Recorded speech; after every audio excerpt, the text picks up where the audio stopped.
everybody, welcome back to our channel. Welcome back to Memorial May. Today's video is going to be short and sweet because I am going to show you a historic yacht basin. That's what the sign says anyway, but I have no business going down the ramp into the marina.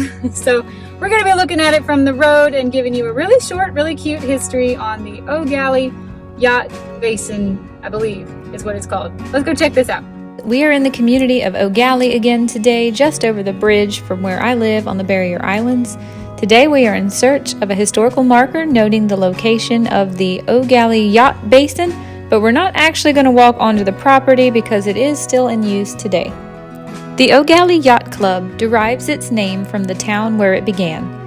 Gallie is loosely translated from French and Indian words for rocky water, and it was acquired, founded, and plotted by William H. Gleason in 1870. Its location is where the fresh waters of the Gallie River flow into the brackish Indian River Lagoon.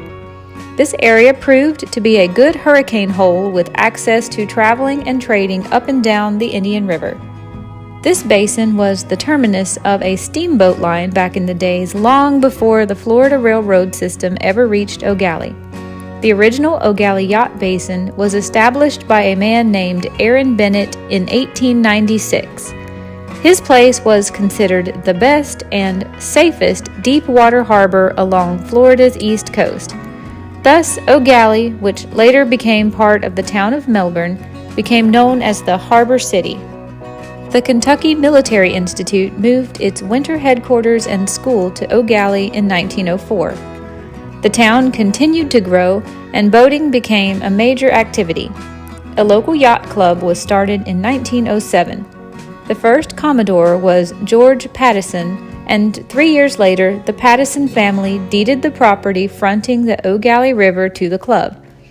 An official club facility was completed 2 years later in 1912, and it was the size of a two-story house. In 1920, a man named Philip David Barber from Louisville, Kentucky, really developed the yacht basin. He made improvements to its harbor, and during the years of Barber's ownership, yachtsmen from all over the country kept their yachts here. The basin became renowned in the yachting circles. In its early years, the club conducted many local, state, and national sailing regattas and an international regatta in 1936. As yachting increased along the Intracoastal Waterway, Gallie Harbor, and in turn the Yacht Club, became a natural stopping spot. In 1959, the membership voted to dispose of the old clubhouse property and seek a new location on which to build and operate a new full-time club with adequate docking and parking facilities. As longtime and devoted members of the club, the Gleason family generously gave over 3 acres in Indian Harbor Beach on the Barrier Island to the club for its new home, which is now its current location. Today, the Gallie Yacht Basin is located on the west side of the Intercoastal Waterway in Melbourne, and it has been providing dockage and services to boaters since 1896. They have 60 modern slips accommodating boats up to 75 feet in one of the most protected harbors in Florida.